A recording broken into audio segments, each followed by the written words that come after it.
Chapter 41 Extremely Dangerous. You are listening at novelfull.audio.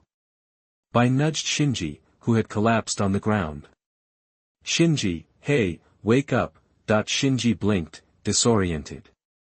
What happened? Bai avoided his gaze. You were probably just tired. You fainted. Really? Shinji rubbed his stomach. Maybe I'm just hungry. Seeing Shinji didn't press the issue, Bai secretly sighed in relief. Afterward, they went to Ichiraku Ramen and had a big meal. Back at their apartment building, Shinji closed his door, listened for any sounds from next door, and, after confirming everything was quiet, dispelled his transformation jutsu and sighed. No doubt about it, the mysterious figure on the training grounds earlier was his shadow clone.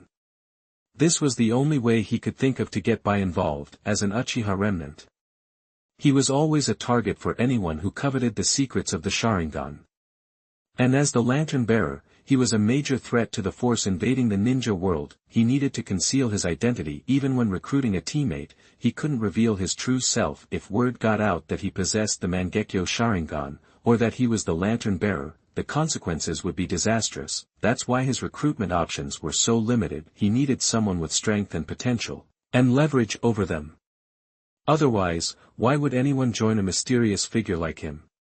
His first recruit was the Kirigakure spy lurking in Konoha. Bai, for one thing, Bai was incredibly talented, a rare genius who could perform hand seals with a single hand at a young age. Coupled with his ice release Kekii Genkai, his potential was enormous. Secondly, Bai's identity as a spy was his only leverage in persuading him to join. He couldn't be too picky right now. Without something to hold over people, there was no way to recruit promising talents. Of course, he felt conflicted about pressuring Bai like this, but if he, the lantern bearer, failed, the ninja world was doomed. In that light, everyone he recruited was essentially saving themselves. I hope Shiro keeps my secret. He felt guilty. He wasn't sure if his tough love approach had worked. He was surprised by how concerned Bai seemed for his well-being. Does he really think of me as a friend? He shook his head. He felt like Bai was deliberately trying to get close to him, and he had been relatively cold towards Bai, at least in his own view, so he didn't believe Bai truly considered him a friend. Maybe Bai just didn't want to see an innocent person hurt. Like he said, that's why Shinji deliberately used the Akatsuki organization as a cover. If things went south, his recruits would expose that facade instead of him, misdirecting any investigation. With the ninja world now targeted by the mysterious lantern bearer, there would only be more ghosts appearing, stronger and stronger, and eventually, the lantern bearer himself might show up if he and his team exterminated ghosts in the name of Akatsuki. Even if his true identity was revealed and the lantern bearer found out, they would just follow the trail back to Akatsuki and hunt them down. Besides, Pain wanted to bring peace to the ninja world too. They should understand. Suddenly, he heard a noise from next door. Shinji listened intently and realized Bai seemed to be leaving. He frowned. Going out so late? Is he going to report to his handler? He quickly bit his finger and summoned the briquettes from their seal. In a puff of white smoke, the briquettes poked out their small heads. What's up? What's wrong? Didn't you like the cloak I ordered? Shinji sighed. It's not about the robe. I might have messed up. The briquettes licked their fur. That's not my problem. What do you mean it's not your problem? Do you want to get paid, you lazy cat? Shinji pointed to Bai hurrying outside the window. Follow him and see who he meets. The briquettes jumped onto the windowsill. What if they find me? Will I get hurt? Nope. Okay, I'm going. The briquettes were almost out the window when Shinji casually said, you won't get hurt, you'll just be eliminated. The briquettes stumbled and tumbled out the window. In the woods, Bai reached a tree and tapped the trunk lightly. A dark figure emerged from the other side, and a deep voice spoke. You're late. Bai lowered his voice. I couldn't get away sooner. The figure asked, does Konoha suspect you? Bai shook his head. No. Good. After a pause, the figure asked, how is the mission progressing? Bai hesitated. I think Shinji Uchiha suspects me already. He might even think of me as a friend. Why do you say that? Bai replied seriously, he talks to me every day. The figure was silent, then said seriously, he's an Uchiha. If he's acting this way, he really thinks of you as a friend. Okay, Bai nodded. The figure continued, but the village is more interested in Uchiha Sasuke. The higher-ups want you to get close to him. Bai said, Sasuke and I aren't classmates. There's no reason for me to approach him. The figure's tone turned cold. Shinji Uchiha is just an ordinary Uchiha. The real secrets of the Uchiha clan are hidden in Sasuke. He's the key. You have to get close to him. This isn't a suggestion, it's an order. I understand. Bai felt helpless. The figure sensed Bai's feelings. You know what the Uchiha did to Kirigakure, Bai argued, but the Uchiha clan is gone. Shinji and Sasuke are victims. They're innocent, the figure scoffed. A victim who can control the nine-tailed fox at age 7. You still underestimate the Uchiha clan. Haven't we lost enough people in Kirigakure? I understand. Bai lowered their head and obeyed. The figure changed the subject.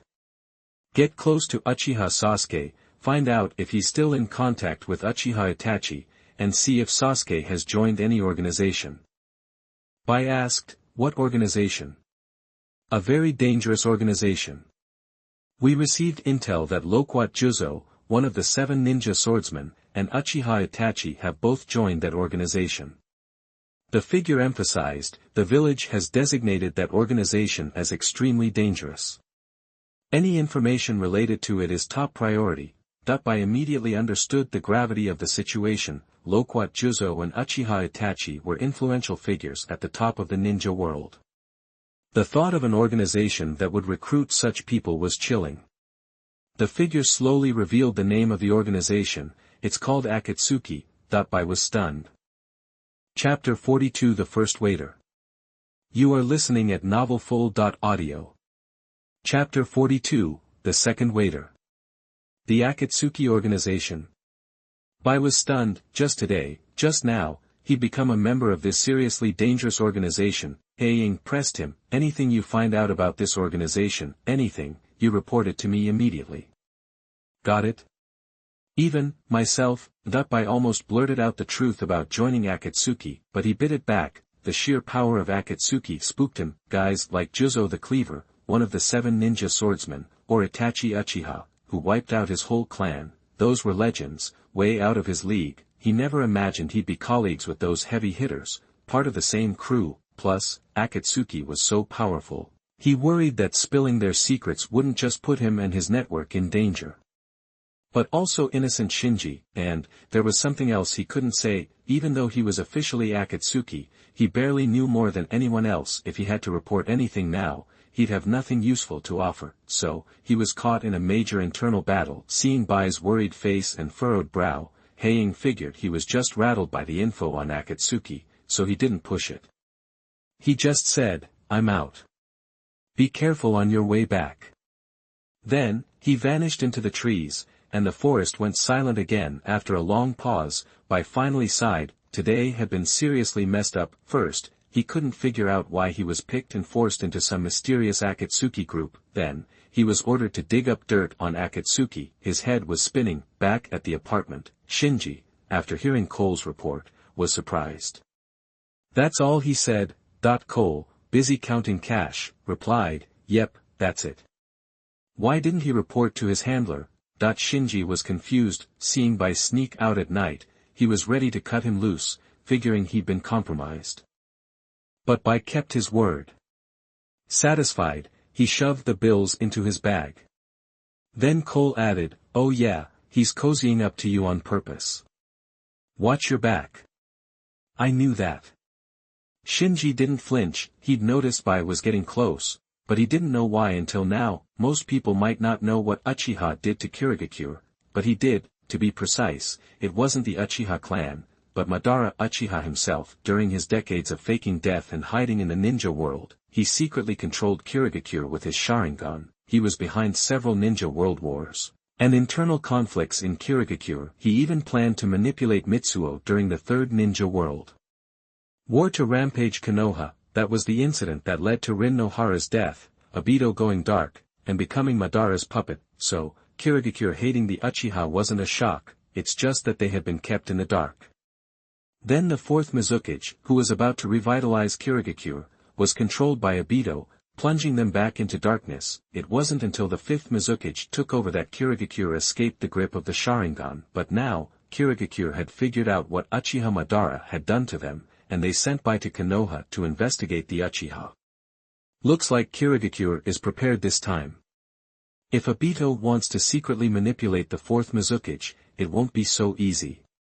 Shinji shook his head, brushing off those thoughts. Kirigakure's problems weren't his. He was barely holding it together himself. He'd let Kirigakure handle their own mess, he didn't want to care about it, and he couldn't. Just then, Cole shot him a sideways glance. Sensing Cole's gaze, Shinji asked, "What's up?" "Little Shinji." Cole started moving toward him. Shinji cut him off, dropped it a little.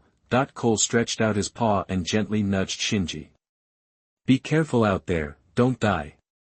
Shinji froze, suddenly touched. Before Shinji could say anything, Cole continued, "You still owe me, don't forget." Shinji's face fell. "Oh, so that's your concern." Cole nodded eagerly. "Of course. I don't want to lose my job so soon." Shinji grabbed Cole by the scruff of his neck and lifted him up. Cole squawked, "Hey! What are you doing? Your shift isn't over." Shinji said, ignoring Cole's struggles. "Let's go. We have another target." A junior lantern bearer could have two attendants. Now that one was done, Shinji wanted to get the next one done ASAP. Soon after, he and Cole were sneaking around another apartment building nearby. Pointing to an apartment on the second floor, he whispered to Cole, "Hide in the shadows. After I leave, keep an eye on the owner of this apartment. See if she does anything weird. Stay until dawn, then you can head back." Cole raised his paw. "I protest." "Protest denied." With that, Shinji vanished into the night. In the apartment on the second floor, Karen was curled up on her bed, hugging her knees. Even though she had classmates at school, her background made her afraid to get close, afraid of drawing suspicion. It was why she was so withdrawn. Seeing Shinji, Shiro and others who had a similar background, she had the urge to reach out and befriend them. "I really want to be friends with them." Being alone in a crowd just didn't feel good. Suddenly, she heard a noise from the balcony. Karen got up to investigate, and saw a figure walking in from the balcony. Luckily, he didn't come any closer, but casually leaned against the wall, watching her. "Who are you?" Karen tensed up. The figure wore a mask and a large cloak with red clouds on a black background. It was Shinji, who had sneaked into Karen's apartment. He said, "I'm just curious. What do you want with the nine-tailed fox?" Karen felt like she'd been struck by lightning, and she instinctively took a couple of steps back, her eyes wide with panic. Shinji thought, "Bingo." Chapter 43 The Strongest Support. You are listening at novelfull.audio. On the night of the fireworks festival, Shinji got suspicious of Xianglin. He'd heard that Xianglin and Mizuki were together the night Naruto was attacked. Mizuki was obviously Orochimaru's plant in the village, connecting Xianglin, Mizuki, and the attack on Naruto. It wasn't hard to figure out someone was after the nine-tailed fox. The only question was, did they want to unleash the fox to destroy Konoha, or just snatch it? Judging by Xianglin's reaction, he'd guessed right. Xianglin snapped back to reality. "I have no idea what you're talking about," Shinji chuckled. "Yeah, well, I bet Konoha would love to hear you try to weasel your way out of this." Xianglin panicked. "What are you going to do?" "Relax," Shinji said, waving his hand. "I'm not interested in tailed beasts, and I don't give a damn about Konoha." "Then what do you want?" Xianglin was clearly confused. Shinji stared at her. "I want you." Xianglin gasped and stumbled backward, her eyes wide with fear. Shinji coughed, a little embarrassed. "What I mean is, I'm after your talent." Xianglin let out a breath. Her and her mother's unique talents had brought nothing but trouble. making them tools for anyone who wanted to use them. She was used to it, numb even. Seeing her expression, Shinji felt a pang of sympathy. He paused, then continued, "I'll keep your secret and protect you. In exchange, you join my organization and work for me." Xianglin asked cautiously, "What would you want me to do?" "Simple," Shinji replied. "Use your skills. Healing, sensing, things like that." "Just that?" Xianglin was still wary. Shinji said casually, "You don't need to be like that. I wouldn't lie about this. You contribute your skills, and I provide protection. That's it." "Okay." Xianglin agreed quickly. No one had ever treated her fairly, so she wasn't about to be loyal to people who only wanted to exploit her. Shinji said, "Our organization is called Akatsuki. We won't interfere with your life, and you don't need to report anything to us. Just one rule you have to follow." "What's that?" "Nothing about the organization gets out to anyone." Shinji paused, then emphasized, "Break that rule, and you really don't want to see the consequences."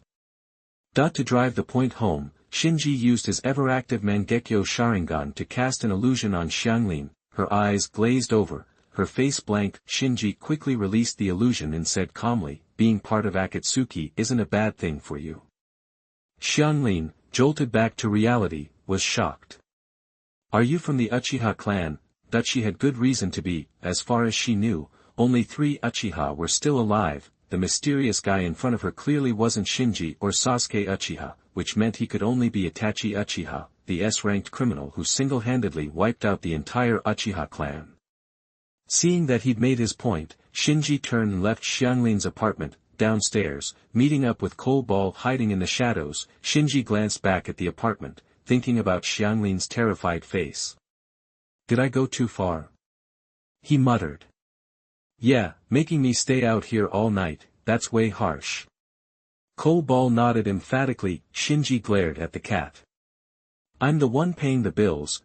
Cobalt sulked and retreated into the shadows. Shinji didn't linger, disappearing into the street in a flash. He'd activated his Mangekyo Sharingan not just to scare Xianglin, but to mess with her perception. Xianglin had the Kagura Mind's Eye, one of the best sensory abilities in the world. Regular transformation techniques and shadow clones wouldn't fool her. Once she activated Kagura Mind's Eye, she could pinpoint chakra that she'd marked, even from miles away. So, if Shinji hadn't used the Mangekyo Sharingan and tried to act tough, she would have seen right through him. By using the power of Fugaku Uchiha's Mangekyo Sharingan, which he had access to, Shinji could interfere with Xianglin's abilities. He could trick her Kagura Mind's Eye into marking Fugaku Uchiha's chakra signature, masking his true identity. After taking a detour to a secluded forest and deactivating his Sharingan, Shinji quietly returned to his apartment. He went to all that trouble because Xianglin's support abilities were just too good. She had the top-tier Kagura Mind's Eye, plus her chakra had incredible healing power. In the original timeline, Sasuke nearly died several times, and it was Xianglin who dragged him back from the brink. That's why Shinji gave Xianglin the second waiter position. With Xianglin on the team, plus Lamp's ability to find enemies, any ghosts that invaded the ninja world wouldn't stand a chance. Back at the apartment, Shinji dropped his disguise and collapsed onto the bed. "Dealing with troublesome enemies myself is just easier. This whole act of lying and manipulating people was awful." He vowed to make sure Bai and Xianglin were safe during battles. He'd take on the toughest fights, while Bai provided support and Xianglin assisted. A team of 3 like that would be better equipped to handle any situation than him alone. Besides, Bai and Xianglin had huge potential. With enough time and experience, they could grow into powerhouses in their own right. Early the next morning, Shinji saw Cobalt squatting on the bedside. "Well?" he asked anxiously. "How's it going?" Cobalt yawned. "She stayed inside all night. Didn't leave the house." Shinji breathed a sigh of relief. He couldn't relax just yet, though. It had been late last night. Even if Xianglin had wanted to do something, it might not have been convenient. He thought for a moment, then said to Cobalt, "Good job. Go get some rest." Cobalt stretched. "Finally." Shinji smiled. "You earned it." Coal Ball waved a paw at Shinji, ready to summon itself back home, but before it left, Shinji added, "Same routine tonight." End of this chapter. Chapter 44 vs 1 vs. You are listening at novelfull.audio. Chapter 44, Showdown. With the Chunin exams over, the ninja from other villages packed up and left, and the academy doors reopened. Shinji arrived early, ready to start the day. He sat at his desk, subtly observing Bai and Xianglin. They seemed a little worried, but overall, they appeared normal. The classroom buzzed with talk about Shinji, Niji, and Sasuke's supposed competition to master the shadow clone technique. Some students couldn't help but glance at Shinji now and then. The buzz from the exams clearly hadn't died down. Just then, Niji walked in. He shot Shinji a look before taking his seat. The classroom air immediately tightened. "So, who do you think's gonna win?" "My dad says it's gotta be Sasuke. He's a Chunin, he knows his stuff." "I'm betting on Niji." "Don't count Shinji out, he's got the great fireball technique down."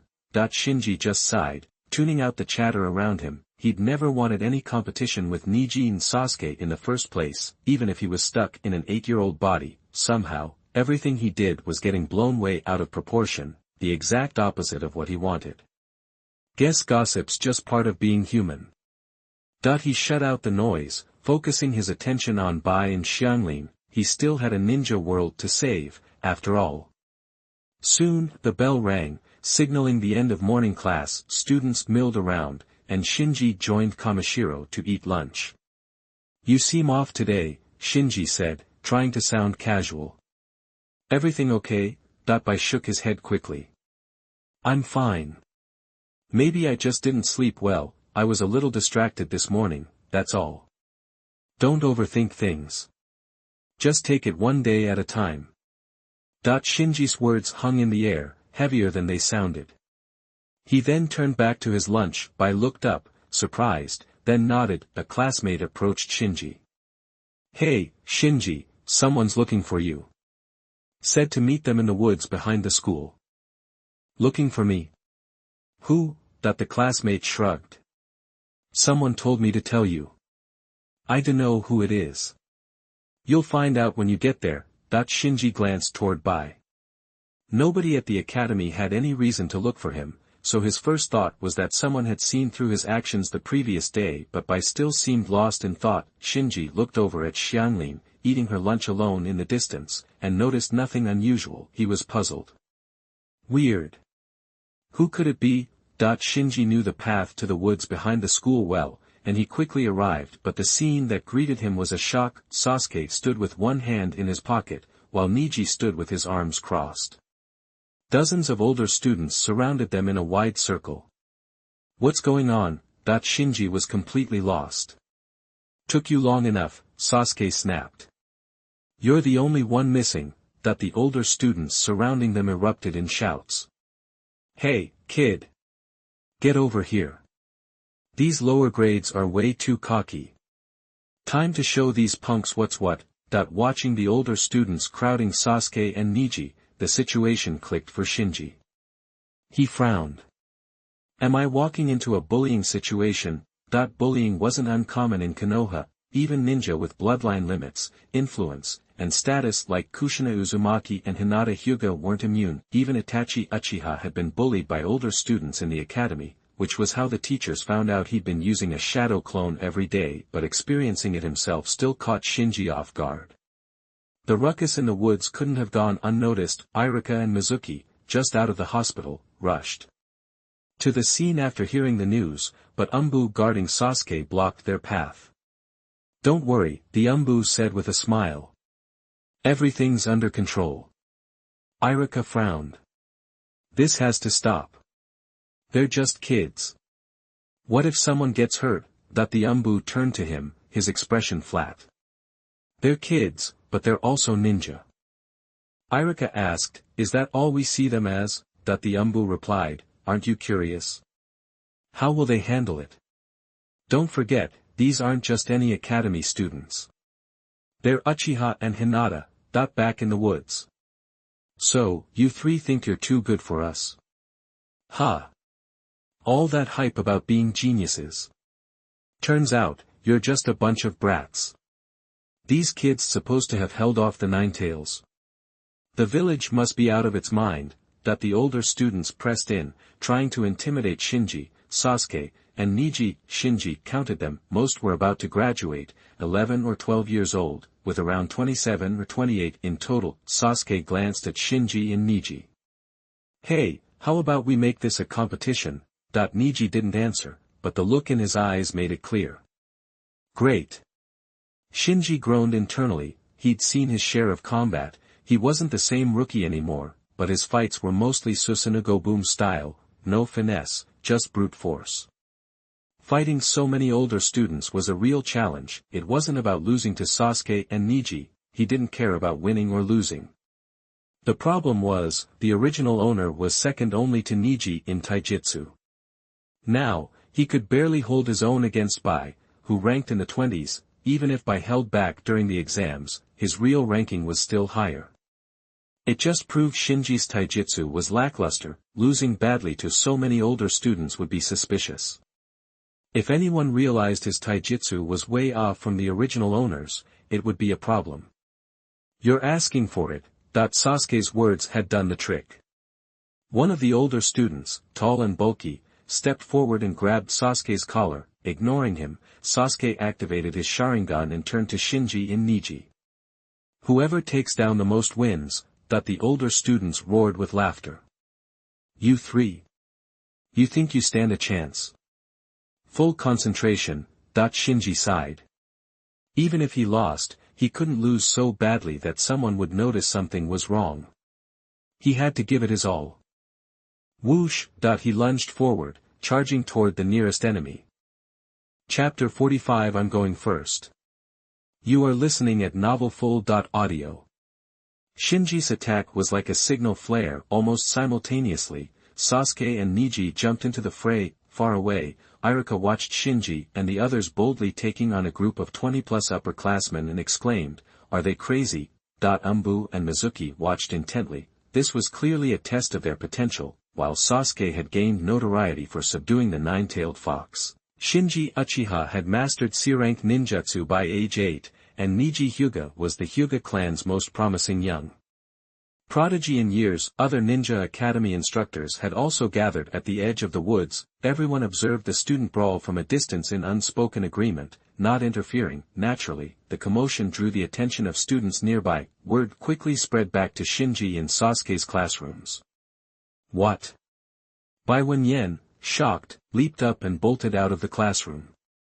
Wait up! Tian and Shaoli chased after him. Soon, over a dozen students still in the classroom joined the rush, even the reserved Xiang Lin hesitatingly joining the throng. In the hallway, Shiro's group bumped into Shikamaru, Choji, Kiba, Hinata, Sakura, and others who had also caught wind of the situation. Like Shiro's group, Shikamaru and his friends raced over when they heard Sasuke was getting ambushed by upperclassmen in the woods. The two groups merged, hurrying towards the grove. They were all young ninjas. Fighting didn't scare them. Inside the woods, Shinji's mind was laser-focused, take down as many opponents as possible. He couldn't let Niji and Sasuke outpace him and attract unwanted attention. Without the kaleidoscope Sharingan, he couldn't rely on its enhanced perception to control the situation. He focused on his immediate opponents, unable to track Niji and Sasuke's progress. Bang, bang, bang. Punch, kick, dodge, punch again. He unleashed the skills he'd honed with Bai, enhanced by the increased strength and agility from the breath of water technique. Few could withstand his relentless onslaught. He struck, weaving, striking, leaving a trail of bodies in his wake. When he finally paused, a dozen or so students lay sprawled out behind him. Whoa! A quick glance confirmed he'd single-handedly taken down 13 or 14 people. His speed stunned everyone, including himself. Damn it! Sasuke, about to take down his second opponent, saw the scene and scowled. He'd activated his Sharingan, the two tomo spinning wildly in his red pupils, yet Shinji, without even using his Sharingan, had left him in the dust. He couldn't accept it. How is this possible? Niji was equally surprised and furious. Close combat was the Hyuga clan's specialty. yet he barely managed to incapacitate 4 opponents. It was a blow to his pride. Fueled by their frustration, Sasuke and Neji attacked the remaining upperclassmen with renewed ferocity. Outside the woods, Umbu looked on in surprise. He'd wanted to gauge the potential of Sasuke, the kid who'd supposedly subdued the rampaging nine-tailed fox. Instead, Shinji Uchiha, without even awakening his Sharingan, had cleanly dispatched a large number of upperclassmen. Irika and Mizuki were equally shocked. They knew Shinji, Neji, and Sasuke were talented. But they hadn't expected them to cut through the upperclassmen, who outnumbered them nearly 10-1, with such ease, especially Shinji. His taijutsu was incredibly sharp for an 8-year-old. Back in the fray, Shinji appeared calm on the surface but was uneasy inside. The upperclassmen were staring at him like he was a monster, some even visibly frightened. Things were spiraling out of control. "Bai, you've screwed me over," he thought with annoyance. Bai was his only sparring partner. He always relied on the kaleidoscope to crush ghosts, so his only benchmark for his taijutsu prowess was Bai. His physical skills were too much for Bai, who was in the bottom 20 of the lower grades. He'd been hesitant to use his full strength against these 11 and 12-year-old upperclassmen, but when the fight broke out, they'd all stood around like dummies. The expected struggle never materialized. Just then, a commotion erupted from outside the forest as Bai and the rest of their classmates hurried in. Many were ready to pitch in. They knew they couldn't beat the upperclassmen, but they weren't afraid to take a beating. But the scene in the forest left them speechless. Shinji stood alone in the clearing. A dozen or so upperclassmen lay at his feet. Some were unconscious, others were groaning in pain. Shinji was unscathed, not even sweating. The sight was shocking. Sasuke and Neji each had a few downed upperclassmen at their feet, but their fight was still ongoing, nothing like Shinji's one-sided victory. "That's insane," everyone was amazed. They'd come to help, but they were too stunned to do anything. They stood on the sidelines, watching in awe. Seeing the growing crowd, Sasuke and Neji grew increasingly agitated, especially Sasuke. He stole a glance at Shinji, annoyance simmering as he saw Shinji just standing there, as if waiting for him. Neji got serious, unleashing his 8 trigrams palms. After a few more minutes, Sasuke and Neji each took down another 6 or 7 upperclassmen, leaving only one trembling opponent still standing. Sasuke snapped, "He's mine." Neji refused to concede. "Why?" The last upperclassman standing was dumbfounded. Shinji wasn't as indifferent as he looked. With the growing crowd of students and teachers watching him, he knew he couldn't stay. His current situation made him unsuited to the limelight. He walked out of the woods without looking back, casually saying, "You guys are too slow. I'm out." As Shinji approached, the crowd parted, watching him leave. The second update is here. This is the new week now, and this new book is about to face its third battle. The opponents are all strong, and the battle is getting more and more stalemate. If you students have recommended tickets or monthly tickets, please support them. Whether this new book can thrive depends on your support. Chapter 46: Sudden Invasion. You are listening at novelfull.audio. Watching Shinji saunter away, Sasuke and Neji were practically grinding their teeth. Being outdone in their supposed area of expertise was a blow to their pride as self-proclaimed geniuses. They both whipped around, glaring at the only upperclassmen still on the field. "Hey, I give up. Don't kill me." The upperclassmen yelped, terrified by their stares, and bolted out of the training grounds, screaming. With the last upperclassman fleeing, only Sasuke and Neji remained standing in the arena. The other upperclassmen were a mess, either passed out or groaning in pain on the ground. Despite this, Sasuke and Neji looked as if they had been defeated. They were also secretly impressed by Shinji's physical prowess. Of course, neither of them wanted to show that fear in front of their classmates and teachers. Sasuke shoved his hands back into his pockets. "I was just messing around. Didn't expect Shinji to take it so seriously." Neji, who hadn't been planning to say anything, hesitated when he heard Sasuke's excuse. "Yeah, I wasn't exactly going all out either."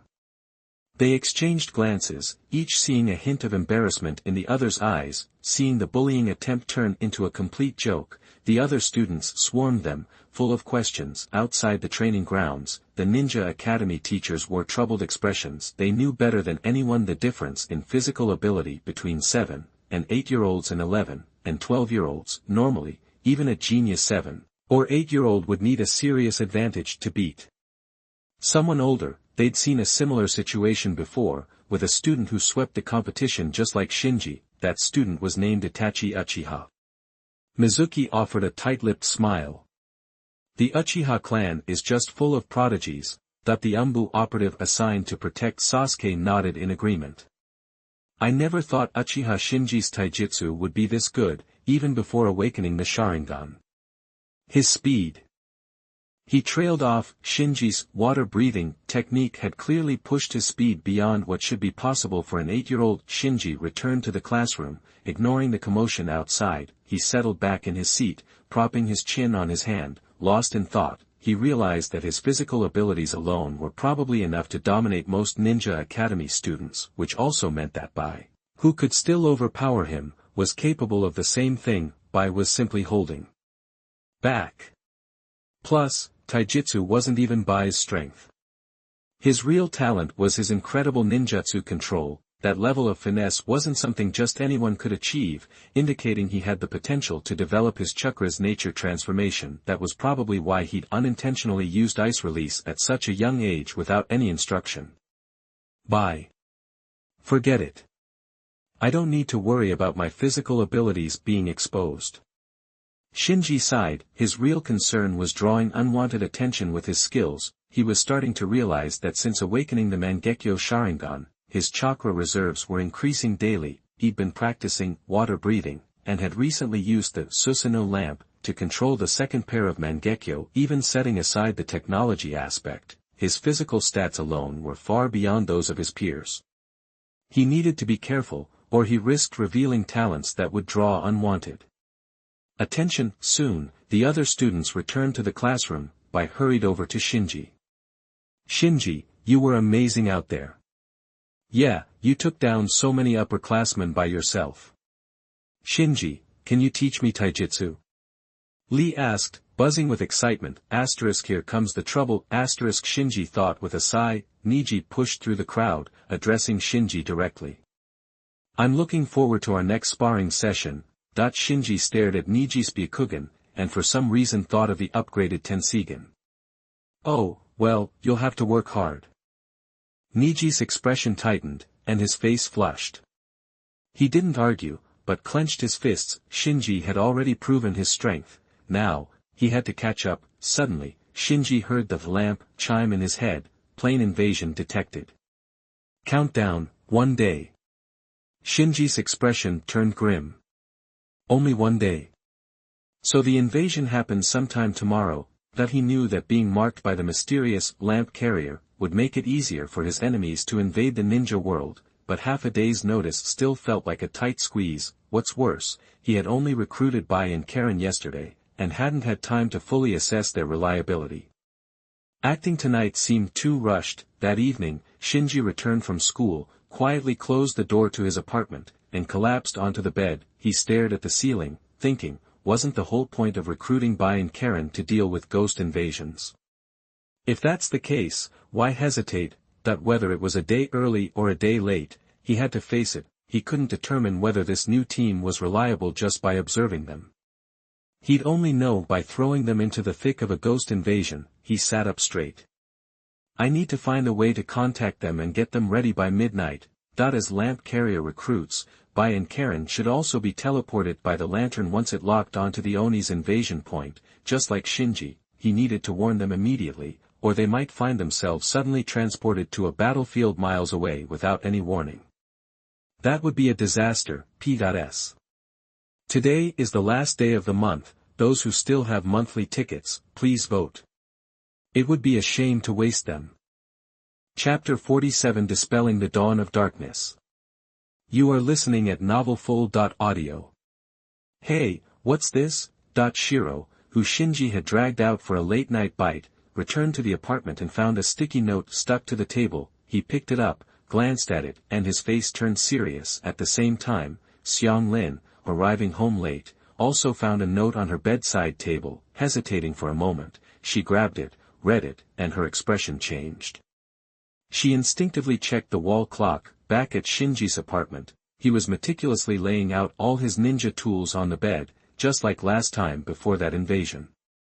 He carefully counted everything and sorted them into his ninja tool pouch. Then, he secured the damaged spider silk he'd acquired to his wrist, concealing it beneath his sleeve. With all preparations complete, he glanced at the clock, lay down, closed his eyes, and began meditating. Silence filled the apartment, broken only by his soft breathing and the monotonous ticking of the wall clock. 9 o'clock, 10 o'clock, 11 o'clock. Time crawled by, until the hour hand finally struck. 12. The instant it chimed, Shinji snapped his eyes open and sat up. His eyes were clear and resolute. He swiftly went through the hand seals for the transformation technique, boosting his height to that of a normal adult, and then donned a black cloak with red clouds and a mask. Invasion zone locked.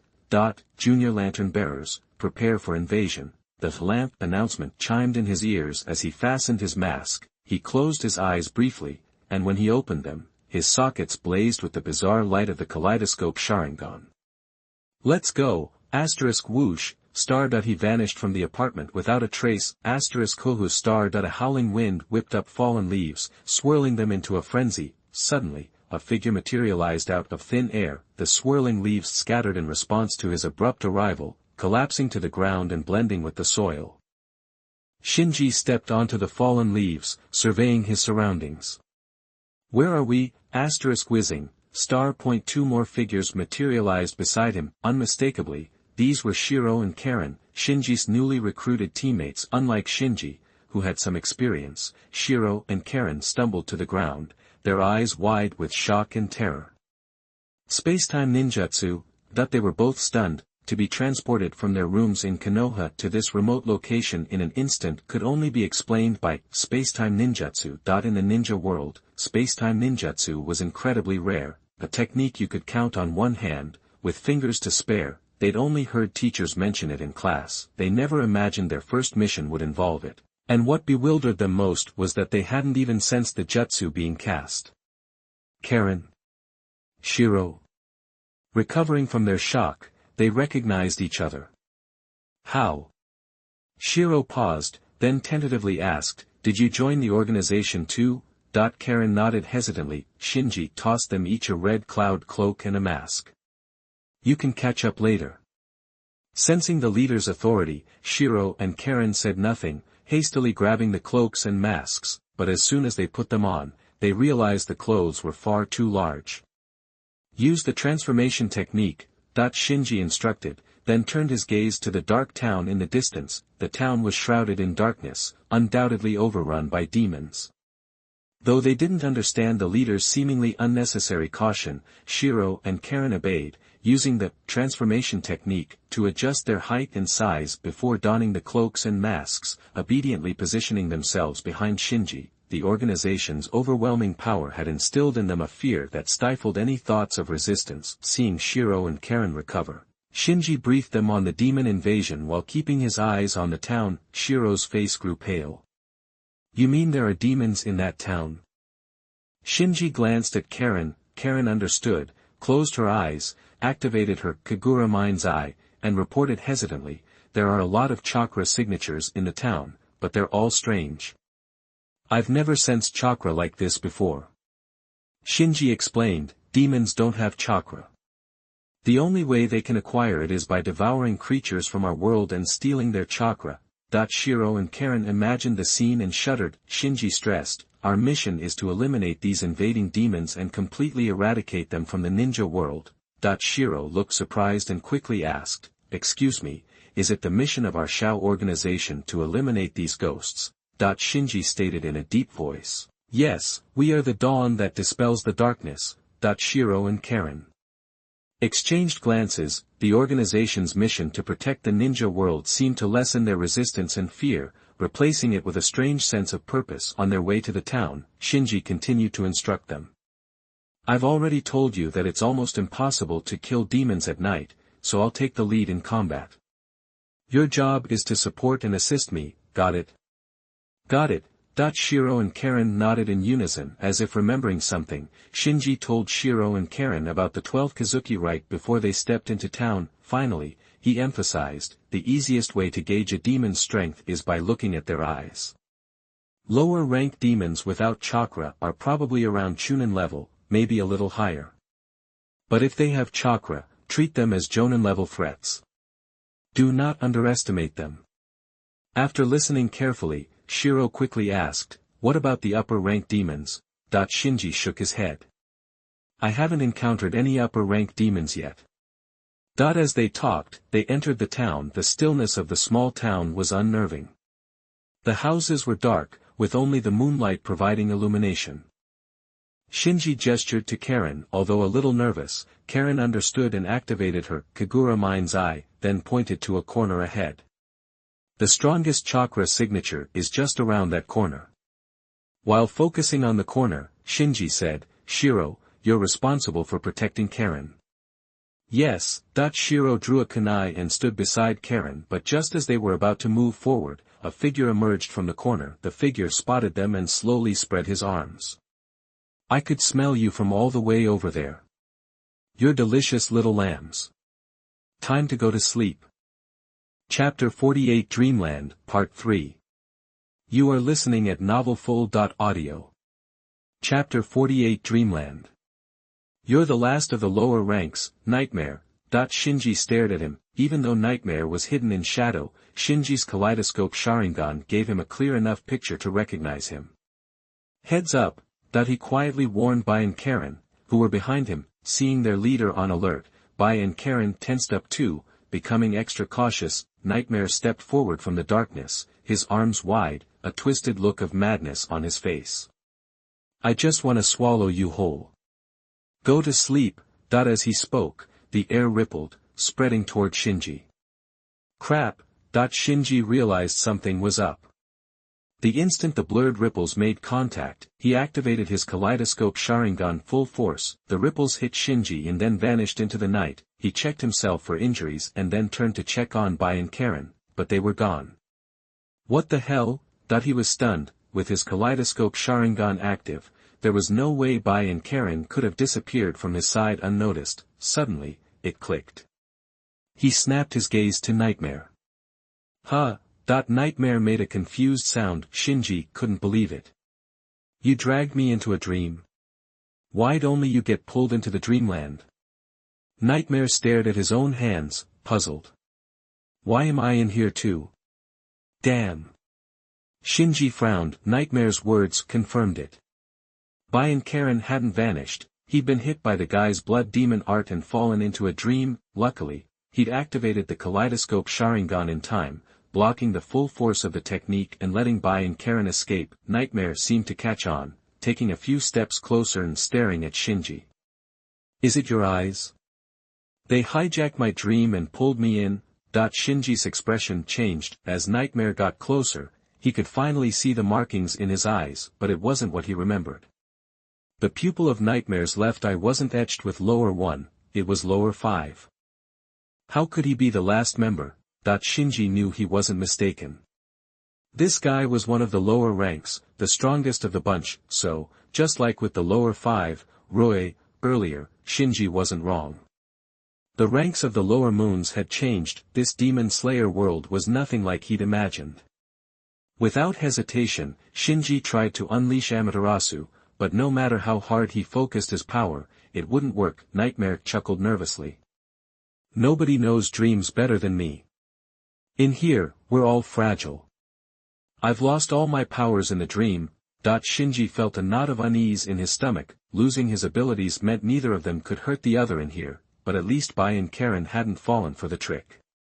He trusted Bai was sharp enough to realize something was wrong. As long as Bai woke him up, they'd be good. Thud. Suddenly, Shinji coughed up blood. He looked down to see a small part of his chest caved in, as if he'd taken a heavy blow. Nightmare smiled. Outside the dream, you're not the only one with backup. Any damage you take out there will reflect in here. Back in reality, while dodging a demon's attack, Bai shouted at Karen, Karen, get the leader out of here. Got it. Karen quickly scooped up the unconscious Shinji and fled into a nearby alley. Everything had happened so fast. 1 second, the mysterious demon was showing up, and the next, the leader had passed out. Then demons had poured out of the shadows. One of them had attacked the sleeping Shinji, wounding him. Before she could even react, if I hadn't blocked the follow-up attack, they'd both be dead now. It felt like just yesterday they were in Konoha. Now, they were being hunted by vicious demons, and their powerful leader was out cold. Karen was on the verge of tears. Gotta keep running. Her only thought was to survive. Meanwhile, Bai was holding off all the demons. Besides the mysterious demon that had fallen asleep at the same time as the leader, there were 4 others.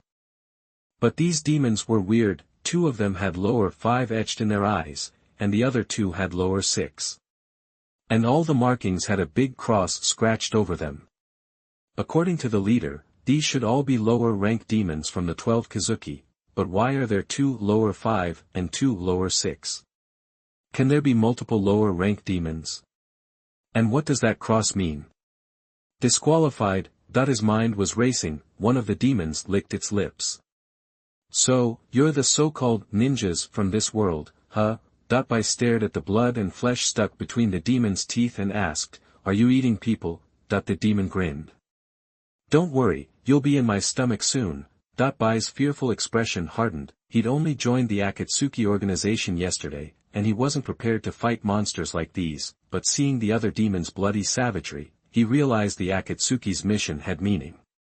These man-eating demons had to be stopped. Without hesitation, he formed hand seals. Ice release secret technique, crystal ice mirrors, asterisk slam, star. In an instant, cold ice mirrors materialized out of thin air, forming a semicircle that enclosed Bai and the 4 demons. Bai retreated, taking cover in one of the mirrors. "I know I can't kill you, but I'll hold you off until dawn." The 4 demons looked at the ice dome that now contained them, exchanging glances. On Karen's side, she stumbled through the streets with the injured Shinji on her back, and suddenly spotted a house with a light in the window. She rushed inside. "Hello? Is anyone here?" Karen called out, hoping someone would help. She heard footsteps from deeper inside the house. Looking up, she saw a demon covered in drums walking slowly toward her. Back in the dream, Shinji took off his mask, wiped the blood from his mouth, and smirked. "Looks like things have settled down. Thought I was a goner for a second there." Nightmare was surprised. He'd expected the demons in the real world to finish Shinji off, but after that first attack, there'd been nothing. "Didn't think I'd be the one to screw up. Letting those 2 rookies face something this dangerous." Shinji shook his head and looked at Nightmare.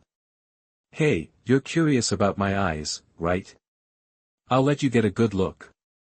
Chapter 49 Pupil Technique. Is it such an inconvenient thing? You are listening at novelfull.audio. As soon as Shinji spoke, his kaleidoscope Sharingan blazed with an eerie light. "Your eyes." Nightmare froze, the madness on his face giving way to fear. It didn't know what Shinji's crimson pupils meant, but as a ghost attuned to the spiritual realm, it instinctively sensed danger. Shinji smirked. He couldn't perform ninjutsu inside the dream, but a dream involving the spiritual world fell within the kaleidoscope Sharingan's domain. His weakness was his lack of skill with illusions. Someone like Itachi or Shisui Uchiha, masters of illusion, would have cracked Nightmare's blood ghost art already, but even so, he was finding a way. He scanned the street, nearly identical to the real one, and grinned. "Nice, but it's missing something." He snapped his fingers. Instantly, the silver moon in the sky transformed into a giant kaleidoscope Sharingan, and the silvery moonlight turned a bloody scarlet. How is this possible? Nightmare was stunned. No one had ever altered his dreams, ever. Shinji turned his gaze to Nightmare, his eyes cold. Never underestimate a powerful eye technique. Black flames erupted on Nightmare's body. What is this? Ah! Nightmare's agonizing screams echoed through the dreamscape. Back in reality, Xianglin's heart leaped into her throat as the ghost covered in drums lumbered toward her. Am I going to die? She instinctively backed away, keeping Shinji behind her. Even in this desperate situation, she wouldn't abandon the unconscious Shinji. The drum ghost sniffed the air, fixing his gaze on Xianglin. I smell the power in your blood. Eating you will make me stronger. Goosebumps erupted on Xianglin's skin. She tried to escape with Shinji, but when she opened the door, she found herself in another strange room. Xianglin gasped. The drum ghost quickly closed the distance. This ghost can manipulate space.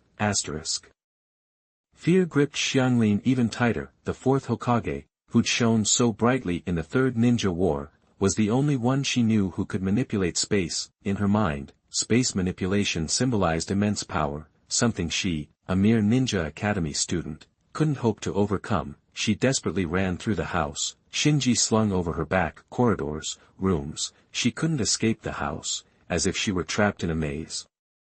Exhausted, she finally collapsed to the ground. Shinji's weight too much to bear. The drum ghost casually sauntered towards her. Running away? What happened? Xianglin struggled to drag Shinji into a corner of the room. The drum ghost licked his lips, a sinister grin spreading across his face. I love the look of despair on my food. It's the most delicious flavor. Drip, drip, star. The sound of the drum ghost's saliva hitting the floor sent shivers down Xianglin's spine. She clutched her ears. She was only 7 years old, and didn't know how to deal with this situation. I can't take it anymore. The drum ghost lunged at Xianglin, mouth wide open, smelling the pungent stench of blood. Xianglin squeezed her eyes shut. Is this it? Maybe I can finally be free.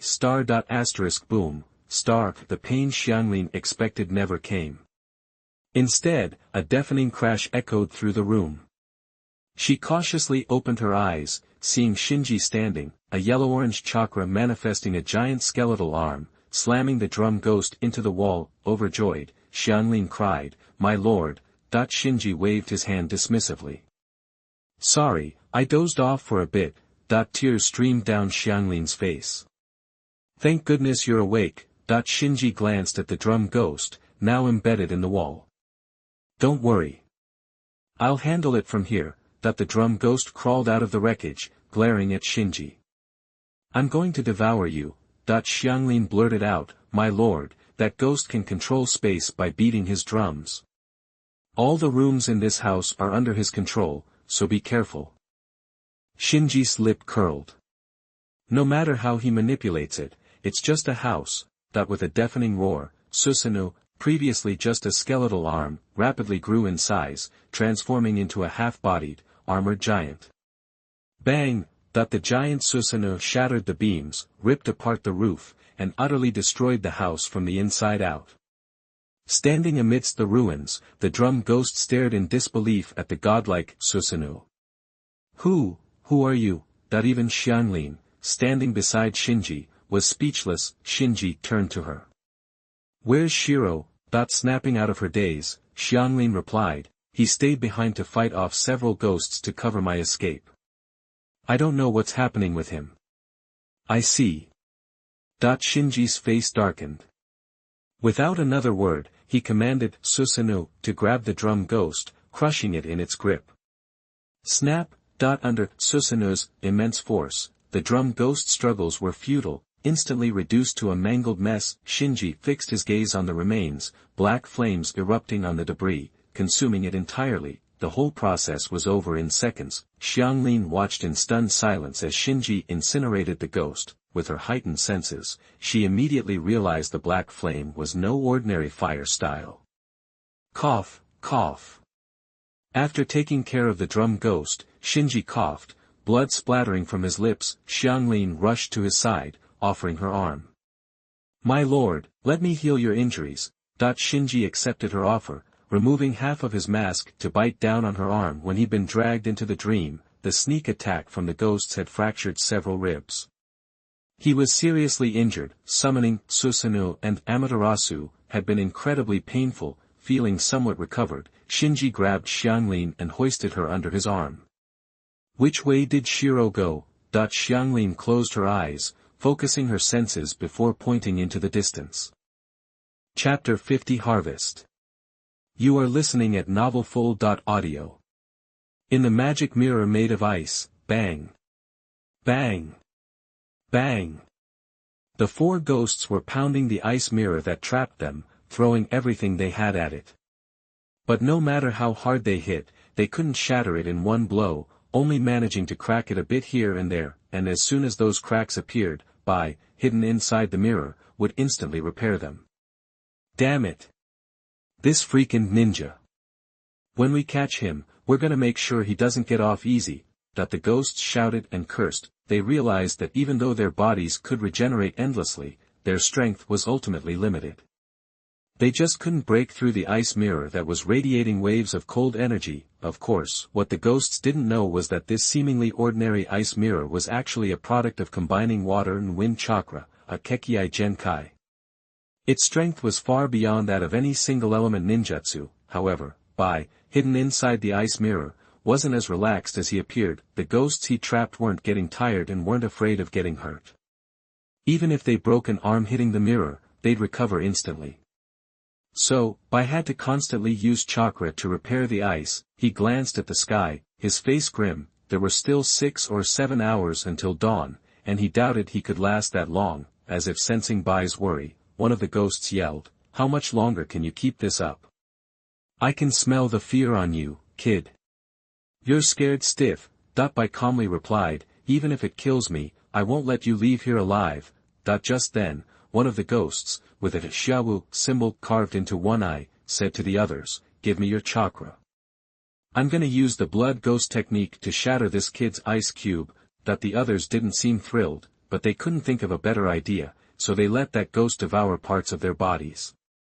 Gross. Bai felt nauseous watching the ghost gobbling up the others. After eating parts of the 3 other ghosts, that one's chakra surged. It roared, "Blood ghost art, ghost image." The ghost that activated the blood ghost technique turned into a blur and slammed into Bai's ice mirror at lightning speed. Crack. With a sharp sound, 4 or 5 cracks appeared on the mirror where the ghost hit. Crap.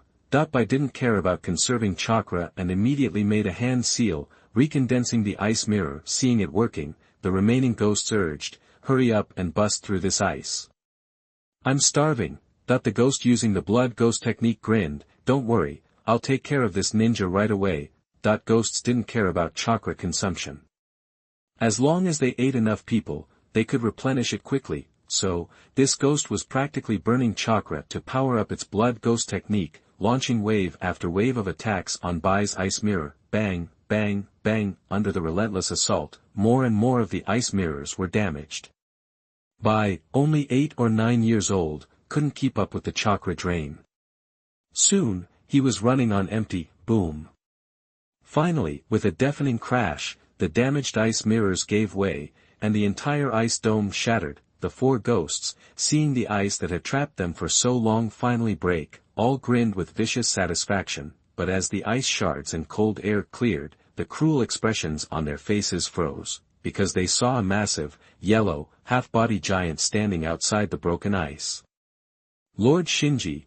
And seeing Shinji and Karen standing below the giant, Bai, who had fallen to the ground, went from despair to elation.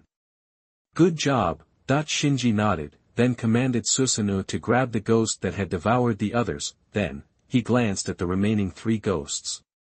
Aya! In an instant, the 3 ghosts were engulfed in black flames and turned to ash, screaming all the way. Seeing their companions reduced to nothing, the ghost caught by Shinji Susanoo turned pale with fear. "What kind of black flame is that?" Shinji ignored the ghost's question and immediately cast an illusion on it, torturing it for information. "Why are you invading the ninja world? What's your purpose?" Faced with Shinji's Mangekyo Sharingan, the ghost had no resistance and immediately fell into a trance. "We're here for..." Bang! Mid-sentence, the ghost exploded. Shinji frowned. "I figured." He had suspected that these invading ghosts had been tampered with by the mysterious lantern-bearer, and that they couldn't get any real information out of them. Now, it was confirmed the exploded ghost didn't regenerate, as if it had been beheaded and turned into ash. Then, Shinji looked over to where Nightmare had been. Seeing that it was gone, he asked Bai, "Where's that other ghost?" Still shaken, Bai snapped back to reality. "It just suddenly turned to ash and disappeared, like the one just now." Shinji nodded thoughtfully. In the dream, he hadn't really used Amaterasu on Nightmare. Since ninjutsu couldn't be used in dreams, he had only used the Mangekyo Sharingan to create the illusion of Amaterasu. He hadn't expected Nightmare, the ghost who controlled the dream, to be scared to death by his illusion in the dream it created. Physical injuries in reality affect dreams, and mental injuries in dreams affect reality, so, Nightmare's attack was purely because he scared himself to death. Ironic. Counting the drum ghosts, that's 6 ghosts that have invaded this time, right? Shinji thought to himself, then asked Xianlin, can you sense any other ghosts still hiding in town? After going through the near-death experience, Xianlin had become much more competent. She immediately activated her Kagura Shingon, sensed the surroundings, and said, looks like they're all gone. Invasion successfully blocked. The rift closes. The lantern announced. Phew. Shinji sighed in relief. This invasion had been too close for comfort. He and his new team almost got wiped out, scanning for loot. Analyzing loot. Trophy, Dreamland construction. Trophy, snare drum, can change the spatial layout of the building. Trophy, haste, ninjutsu transformed from vampirism. Seeing the orbs of light being collected by the lantern, Shinji finally smiled. Not bad. A great haul.